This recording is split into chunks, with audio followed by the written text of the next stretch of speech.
afternoon, everyone, and thank you all for joining us today for our discussion, Navigating the Challenges of Tariff Impacts on Wine and Spirits and the U.S. Economy. My name is Dina Opici, and I am the chairwoman of WSWA and president of Opici Family Distributing. We all know this is a crucial time for our industry as we face proposed tariffs ranging from 10 to 13% on imported wines and spirits. These measures are intended to address broader trade disputes and deliver on campaign promises to build up American businesses. That said, they have unintended consequences due to the uniqueness of both wine and spirits. Today, we want to shed some light on these tariffs and how their impact may do just the opposite of the intentions by destabilizing the wine and spirits industry and negatively impacting the family-owned businesses and the communities that we all operate in. So let's start by taking a closer look at the data that sets the stage for today's discussion. First, we have a new model from John Dunham and Associates, highlighting the profound impact tariffs could have, including potential job losses and reductions in tax revenue and economic output. We'll dive deeper into this during our discussion today, but what we need to recognize is that there is a wider ripple effect to the impact tariffs will have on our industry. SipSource data paints a stark picture of the challenges our industry currently faces, with the alcohol beverage category experiencing a 5.2% decline in volume over the past 12 months, a headwind that will be further exacerbated by the enactment of tariffs.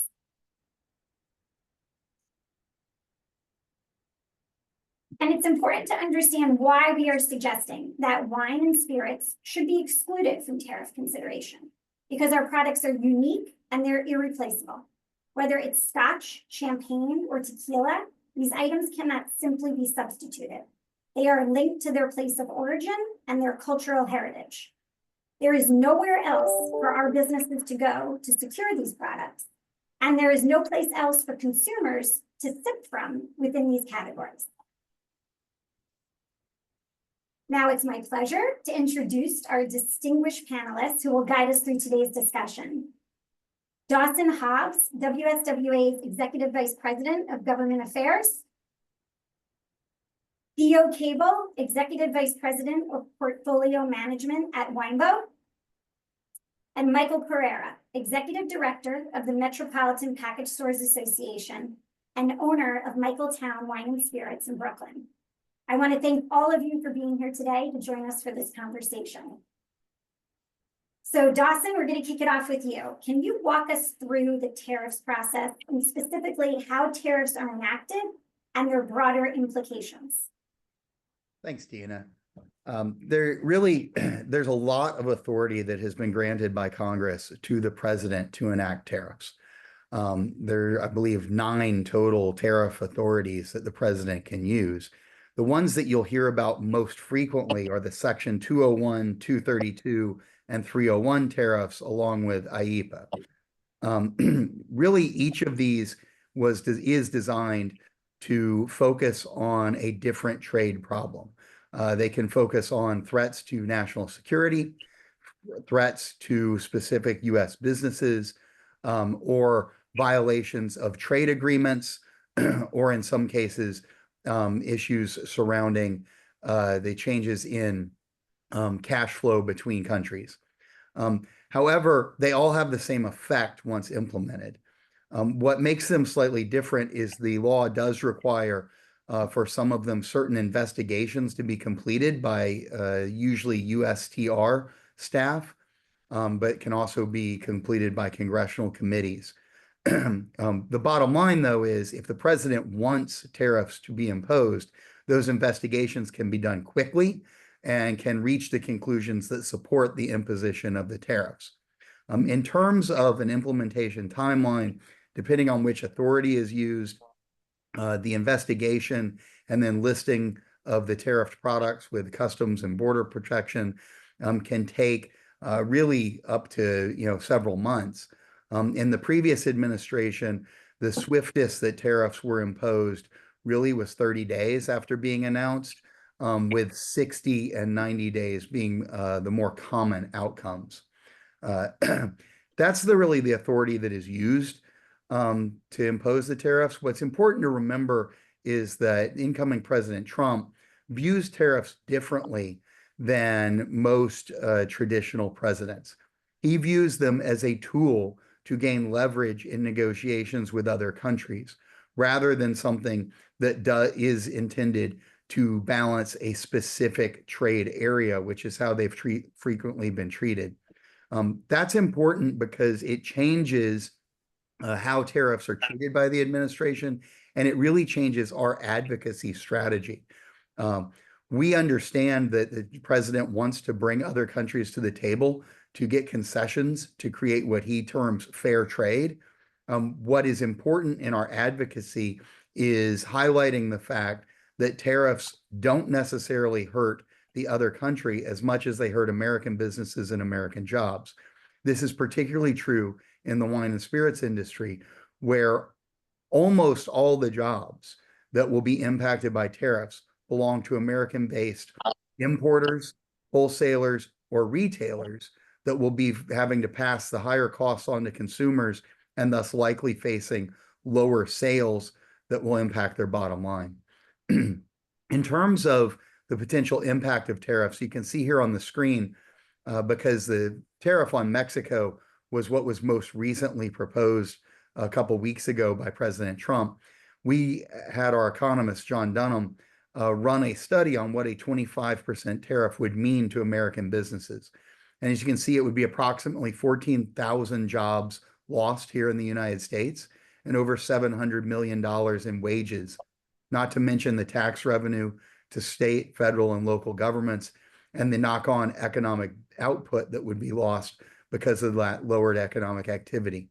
This would directly impact our industry and the hospitality industry here in the United States, and really by putting a tariff on products that don't have any equal. You cannot get tequila from anywhere other than Mexico. And as we can see in the SipSource data, tequila is really the bright spot in the wine and spirits industry right now. Tequila is a huge portion of the imports that we bring in from Mexico, and it's the only category over the last 12 months that's showing a positive growth trend within the spirits category. So if tequila were to then face this 25% tariff, we would really be faced with a significant headwind on the only area that's been a bright spot for wine and spirits wholesalers and retailers in the United States. Thank you, Dawson. So let's dive deeper into how these proposed tariffs impact our industry. Theo, given the proposed tariff increases, how do you foresee the short and long-term impacts on import portfolios like those at Winebow? Okay, thank you, Dina. First, Dina, I just want to thank you for having me on the panel. Your leadership on this topic is much needed. This isn't an issue you'll win a lot of friends with, but it's an important issue, and advocacy in the industry is critical, especially creating a broad coalition. So thank you very much for having me. Now, to answer the question on the impact, short and long-term impact of tariffs on import portfolios. Unfortunately, in the wine and the spirits industry, we've got a little experience in this based on what happened in 2019. Call it scar tissue, call it muscle memory.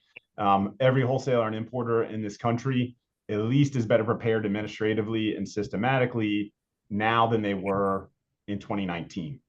Plus, I think we all have great teams around us. I'm very proud of my team at Winebow, so thank you. I know they can tackle any challenge that faces us. In the short term for us, we really are going to be focused on mitigating the risk to help support our retail partners, our restaurant partners as much as possible, to really help kind of bridge in a transition period. So we do think kind of short-term risk is very minimal. The key factors that are going to influence how we react to that are going to be things like the accuracy of our crystal ball. As Dawson really hit on, Mexico seems to be at the forefront right now. There are a number of areas that tariffs can be imposed. The 301 investigations, either through the large civil aircraft dispute that was the 301 investigation that we were tariffed on the last time, or the digital services tax investigation that had the threat of champagne tariffs, and now these kind of broader either targeted tariffs or across the board tariffs. So really our crystal ball is going to be critical. Second, the biggest factor we're going to have is the ability to buy inventory, the cost of money. As everyone knows right now, interest rates are higher than they've ever been. They're higher than they were in 2019. So it's going to create a strain on everyone's balance sheets. And then third, physical warehouse capacity across America and wholesalers. You know, Dina, you're a wholesaler. You know that wholesale margins require lots of turns. So our warehouses aren't built infinitely. We don't have the Acme wholesale warehouse expander. So we do have kind of finite space that we can play in. So how we allocate that space is going to be critical. A lot of our partners want to bring in volume drivers, but that's going to limit our runway to this. So we're going to try to work with our import partners and our retail and restaurant partners to kind of mitigate that as much as possible. You know, focusing a balance of volume versus value-based products because the tariff is a value-added tax. Every business is going to have to determine their own approach within this space. You know, you're going to see a lot of pressure put on the importers and the producers, especially in the short term, because they do have the most to lose. I'd implore them to be more proactive. We're already seeing that across everyone we talk to. Wholesalers are going to tend to be a little more reactive. Importers are going to be proactive.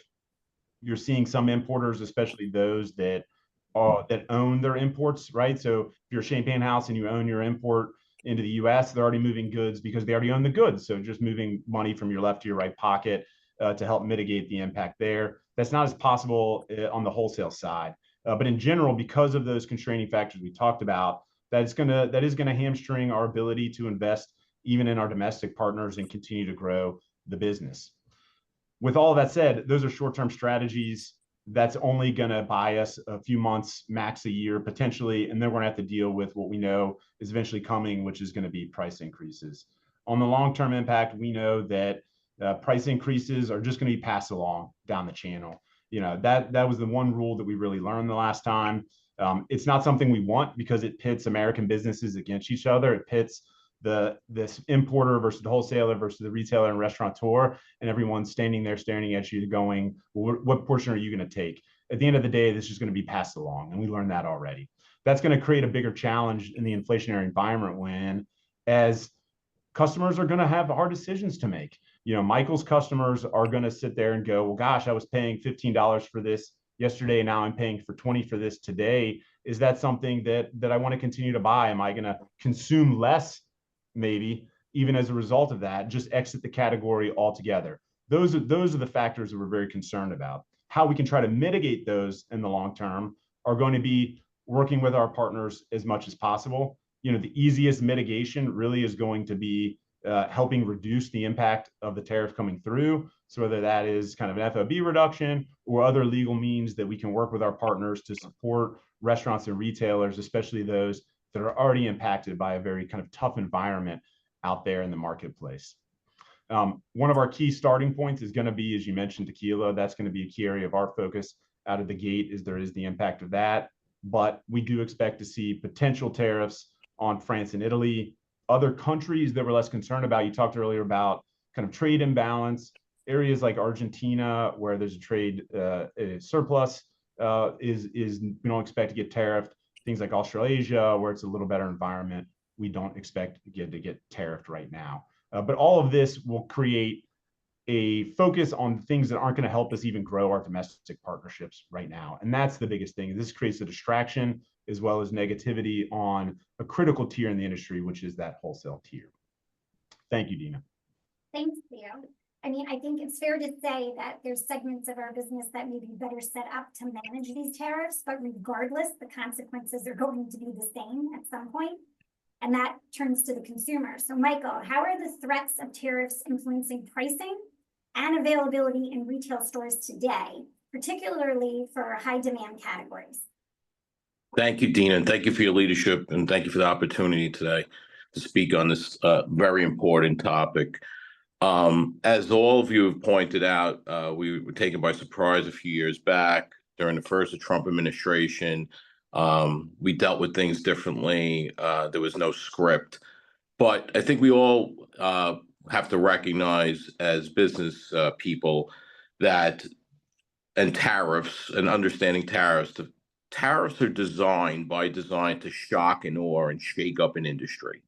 So by implementing tariffs on, let's say, tequila or anything else in our industry, wines, Italian wines, whatnot, the first thing, obviously, by design, is prices will go up. The consumer, as we all know, is very squeezed right now. Their expectation is that they only have X amount of dollars budgeted for certain things in their life. And whether it's drinking a nice margarita or something like that, there's a price point and a number that they're comfortable with.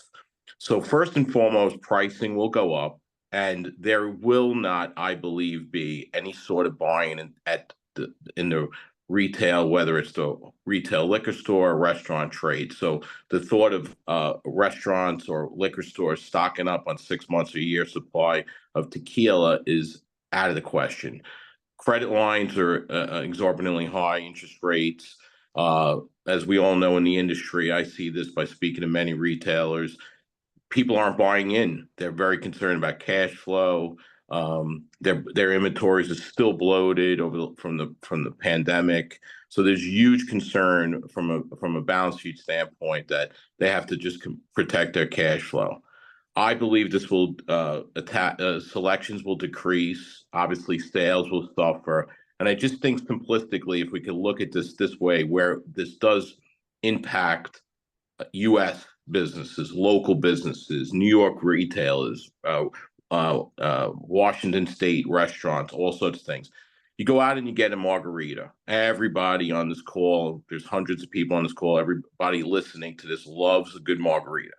So that's everybody loves the well-made one with quality. You either do it at home. Some people are great at making it in their backyard, or they buy their liquor at their tequila at a liquor store. Or they go to a restaurant and a bartender makes it. It's a local guy who owns a liquor store or a local restaurant, and there's a great bartender, or your boyfriend, your husband, your wife makes a great drink. Now all of a sudden, that tequila, the number one ingredient in that, is up exponentially. People are not gonna enjoy that. They're gonna push away. They're gonna maybe go somewhere else. Maybe they're gonna stop drinking the product. Maybe they're gonna have something else. So at the end of the day, that hurts that bar, that restaurant, that liquor store, that importer, that sales rep, that truck driver, all the stuff that we're talking about. So it would have a significant impact on, I believe, our trade. And once again, you can't make a margarita with anything but tequila. So I think we all could agree on that. So it's impossible to cut and paste something else into that equation. Thank you. So looking back at the SipSource data, which showed a 7.1% decline in wine volume and a 3.3% decline in spirits volume. Theo, what strategies are importers employing to offset these losses in light of tariff pressures? Good. Thank you, Dina. We talked previously a little bit about some of the mitigation efforts that we can take in kind of the short and long term. You know, one area that's not necessarily a strategy, but it's more a hope, is that if the dollar strengthens, that obviously gives us an opportunity as an importer to help reduce the impact of the tariff to our retail and restaurant partners as a part of this. But again, that's a hope, not necessarily a strategy. One of the key things that we can focus on really is the diversification of our portfolios as importers. So we talked a little bit about areas that we don't think will be as impacted. So a strong, diverse portfolio is going to be critical throughout this, but also continuing to advocate with our foreign producers that they need to get involved in this fight too. They need to talk to their governments and their advocacy groups across the pond and overseas to fight for their own business. This is their business, and they need to also fight for American businesses on the export side. You know, we do have domestic partners that are struggling right now, and they want to focus on their export business too, create kind of a fair environment overseas, and that can help support even our efforts to import their goods into the U.S. But areas that we can see opportunity on the import side, some areas kind of around the margins that we see. You're already seeing this occur in the U.S., but you're seeing some growth in the no-low space. Europe was ahead of us a little bit better. It's a small category, but Europe kind of led in the non-alcs. And based on where the tariffs are implemented in the scope of the tariff, including the beverage class, there's opportunity for an importer to pick up some at the margin there. Another area that's exciting is on the domestic front. We're seeing with the disruption even in the domestic market that a lot of U.S. small and medium-sized wineries, they're looking for a different route to market. And importers in the U.S. actually have a lot of the services that can assist them. They've got the distributor management, they've got the national accounts teams that they're uniquely situated to handle those partnerships as well. But at the end of the day, imported wine and spirits is our bread and butter, especially at Winebow. And we have foundational long-term partnerships that have been built over generations, and we can't turn our backs on them. We intend with these efforts, other efforts, only to complement that amazing portfolio and not replace it. But we believe that a strong import business into the U.S. and a strong wholesale tier is critical to the overall U.S. wine and spirits industry. Thank you, Theo. So going back to that slide, which wasn't very pretty, Dawson, the JDA model, it highlighted significant job loss and reduced tax revenues as potential tariff outcomes. What should policymakers consider specific to wine and the spirit segment? Right. Well, I think, the first thing is the numbers speak for themselves. Tariffs in our industry have a direct impact on American jobs. It's what Michael was talking about earlier. It's what Theo has touched on. The businesses that are based here and operate here are the ones that will bear the brunt of tariffs. The other thing to consider is really the fact that consumers don't necessarily have a choice when it comes to many of the products in our industry. They have a choice between brands, but if you want Scotch whiskey, you have to buy a product from Scotland. If you want tequila, you have to buy a product from Mexico. If you want a Bordeaux, you have to buy a product from France. Yes, there are other spirits and there are other wines, but they're not the same. One of the things that makes our industry so vibrant and so fascinating is that each product is a reflection of the place and the community in which it's created. And it's not necessarily substitutable for another one that's made here in the US. So those are two of the prime things to consider. I would say the other thing that policymakers really need to consider is that the inflation that has hit this country in the last couple of years has hit specifically hard in the hospitality industry. We've all seen the prices at restaurants. We've all seen the prices go up. We've all seen restaurants that we are, frequent struggle with having enough people working in them, struggle being shorthanded, struggle with supply chain issues themselves.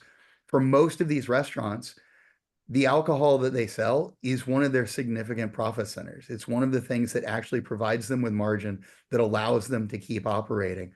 If that goes away, I fear that we're going to see a really significant impact on the hospitality industry and on restaurants closing down. It may even be in excess of the JDA model because the inflation that we've seen has got so many of them already teetering on the edge.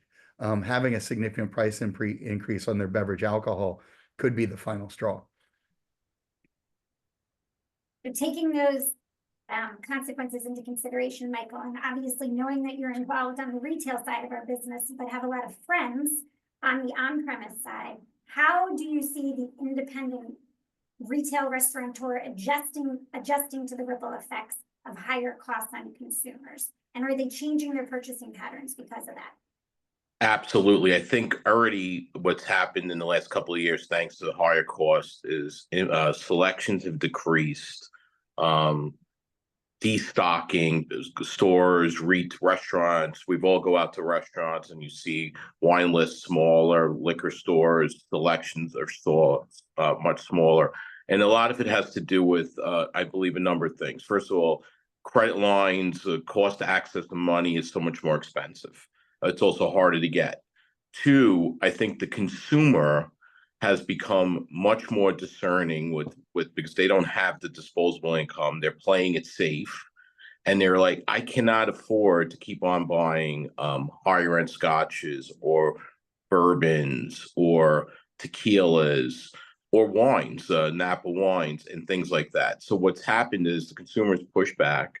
They've chose to go a different route. I think they're drinking less, they're drinking smaller, they're drinking smaller sizes, they're drinking. Certainly, they're trading off to different regions. And I believe that is our industry over the last 25, 30 years, for the most part, has been on an upward premiumization trajectory that just has, I believe, ground to a halt and actually gone backwards. What I'm starting to see now is products that are just that are coming out, whether they're discounted or their price decreases, or I'm seeing consumers just trading into other categories. They may not be drinking Tuscan wine anymore. They may not be drinking that. They're going to Sicily. They're going from Napa to Paso Robles because it's more reasonable. They're definitely much more discerning when it comes to cost. And I see that at the restaurant level as well. Wines by the glass, I do not think have hit a certain price point. Prices of you're seeing more drink specials, more happy hour specials. I mean, I live in New York City.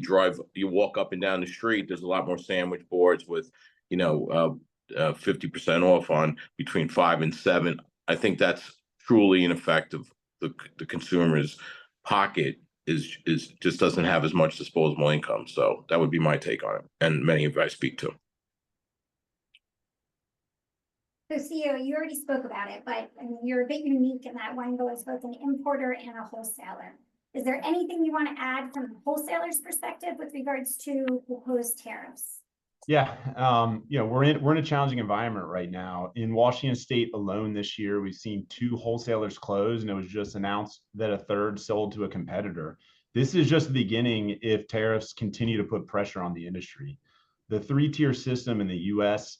Has created the ecosystem that has allowed wholesalers, producers, retailers, whether they're small or large, to thrive in the industry. Tough times, and when we're faced by outside pressures, it can cause all of us to become pessimistic, become cynical, and it can bring out the worst in us. But I urge everyone in this industry to stand united, especially our domestic partners. They have something to lose as well. I know small and medium-sized wineries in America are hurting, as well as distilleries in America are hurting, but tariffs will only weaken the industry and reduce their access to the marketplace, reduce their access to if the wholesaler suffers, they don't have as much access to get their product to Michael's retail shop or get it to that corner restaurant in their neighborhood. Everyone needs a strong and diverse wholesale tier to bring their products to the American consumer and make sure that all of those great products they're producing across the U.S. are even available for sale to them at restaurants and retails in the U.S.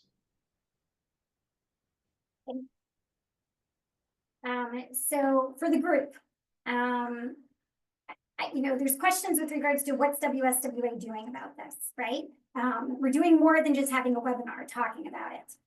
But that said, we all have a part to play in this process, whether we're retailers, whether we're importers, whether we're wholesalers, or whether we're advocates. At the end of the day, everyone needs to be advocating. That said, what is the messaging need to be to policymakers so that they understand the unintended consequences of a 10 to 30% tariff on imported wines and spirits? I'm going to start with Dawson. Yeah, thanks, Dina. I think it's really the summary of everything we've talked about here, right? It's talking to the policymakers, talking about, talking about how this impacts their constituents, the businesses in their hometown. We've conveyed that message to the Trump administration. We've met with their transition team. We actually have a letter that we've sent, I think it went today, to the transition team expressing our concern about tariffs.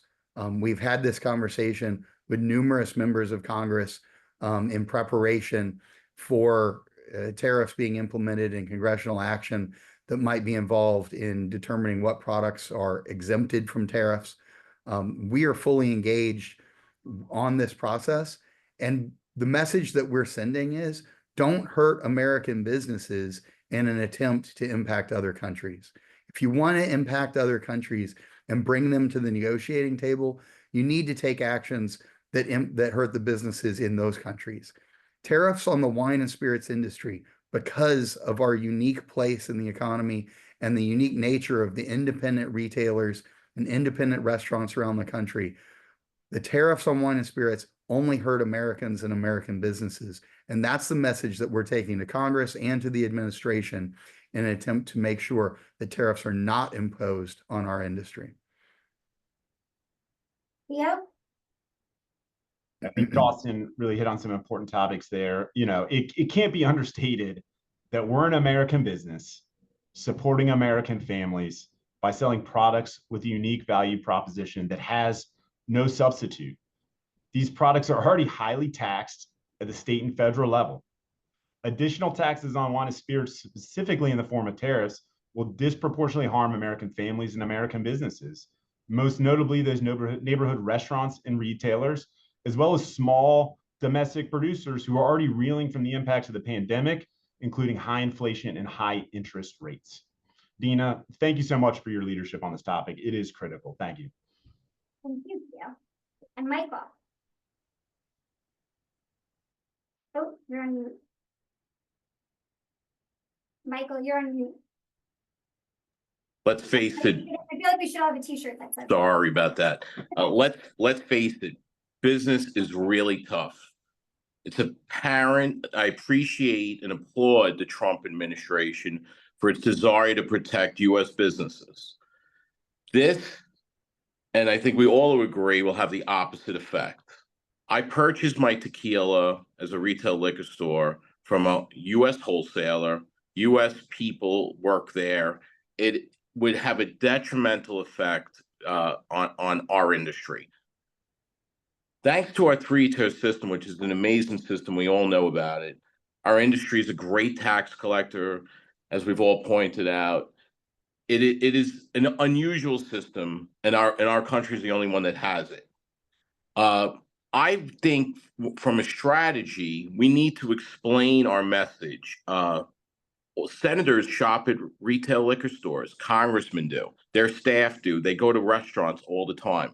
The last thing they want to see is their favorite bartender or server, owner of a restaurant struggling because things. Now, I would all venture to guess that none of those legislators have anything to do with an Airbus manufacturer or anything like that. So the bottom line is, and I implore this message to get out exponentially, is that we explain how this industry is so local.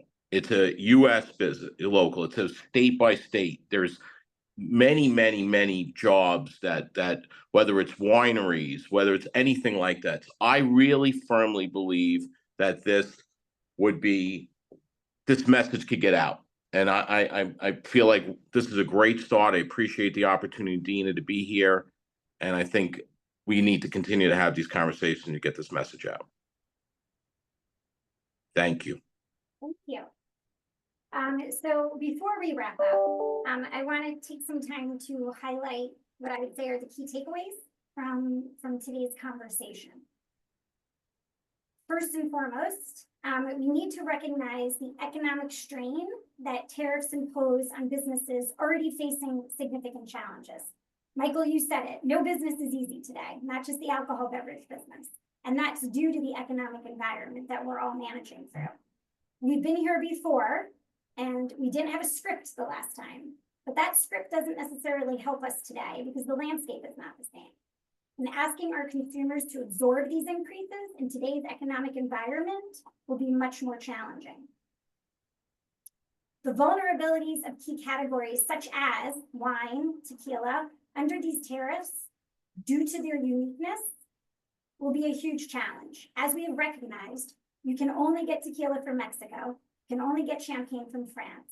The impact on these categories would be devastating to the U.S. businesses who cannot replace these items with alternative products.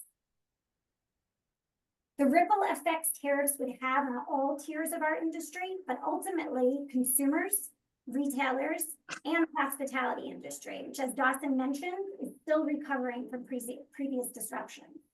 There is no tier that is financially positioned to protect the consumer from the impact of price increases. And as Theo mentioned, wholesalers cannot expand their warehouses. Our import partners cannot extend our terms due to the challenges of their economic environments. And our retail partners are not in a position to buy in on products to protect against increases.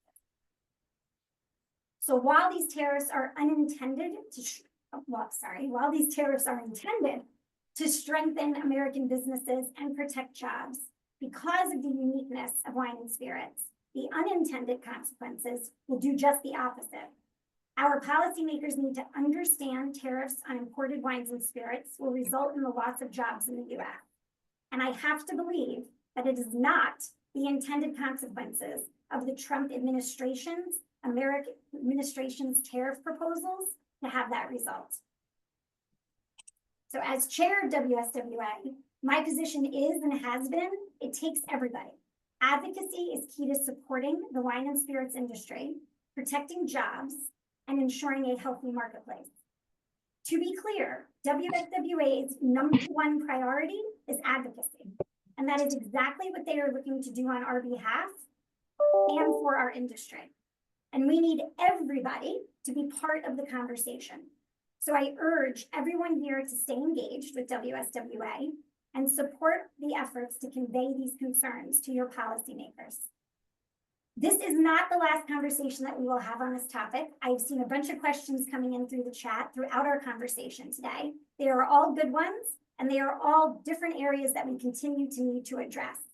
So we hope you will join us next time as we continue this conversation and as there's future developments in this area. I want to thank all of the panelists, Theo, Dawson, and Michael, for joining me today and for your thoughtful participation. And I want to thank everyone who attended today. We greatly appreciate your commitment and your dedication to this vital industry, and we look forward to continuing to work together to fight battles such as this. Thanks so much and have a great day. Thank you. Thank you. Thank you, Dina.